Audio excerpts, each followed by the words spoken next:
Hello বন্ধুরা, আজকে আমি বানাচ্ছি দই পটল। তার জন্য দেখো এখানে আমি অনেকগুলো পটল নিয়েছি। পটলগুলোকে খোসা ছাড়িয়ে আমি দুই পাশে চিড়ে নিয়েছি। এবার ওর মধ্যে একটু আমি নুন আর হলুদ দিয়ে ভালো করে মাখিয়ে নিচ্ছি।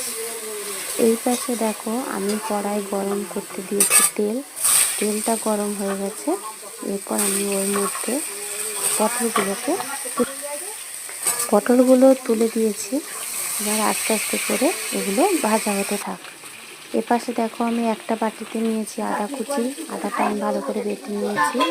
এরপর একটা বাটিতে আছে টমেটো কুচি, একটা বাটিতে আছে ধনে ও জিরে গুঁড়ো, একটা বাটিতে আছে টক দই। এপাশে দেখো আমি পটলগুলো যে বসিয়েছিলাম, সেই পটলগুলো ভাজা হয়ে গেছে। এবার ওইগুলোকে আমি একটা একটা করে নামিয়ে নিচ্ছি। পটলগুলো দেখো আমি নামিয়ে নিয়েছি। এরপর আমি ওই তেলের মধ্যে দিয়েছি আদা বাটা আর টমেটো কুচি। এগুলো একটু নাড়া হয়ে গেলে ওর মধ্যে দিয়ে দিচ্ছি জিরে গুঁড়ো আর ধনে গুঁড়ো। সেগুলোকে একটু নেড়ে নিয়েছি ভালো করে। কিন্তু দেখো আমি গোটা গরম মশলা দিতেই ভুলে গেছি। এবার ওইগুলোই দিয়ে দিলাম।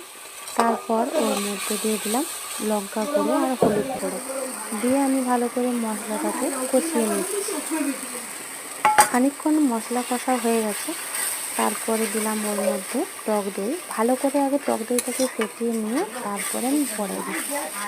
এবার টক দইটা দেওয়ার পর আমি ভালো করে সেটা মশলার সাথে মিশিয়ে নিয়েছি। এবার ওর মধ্যে দিয়ে দিচ্ছি হালকা চিনি। আমি নুনটাও দিয়েছি আগে, ওটা আমি স্কিপ করে গেছি। এরপর দেখো ওই মশলাটা যে আমি কষিয়ে নিলাম, ওর মধ্যে থেকে দেখো তেল ছেড়ে ছেড়ে এসছে। এরপর ওর মধ্যে দিয়ে দিচ্ছি ওই যে ভেজে রাখা পটলগুলো, সেগুলোকে ওর মধ্যে দিয়ে দিয়েছিলাম। এবার দেখো আস্তে করে একটু গ্রেভি মতো হয়ে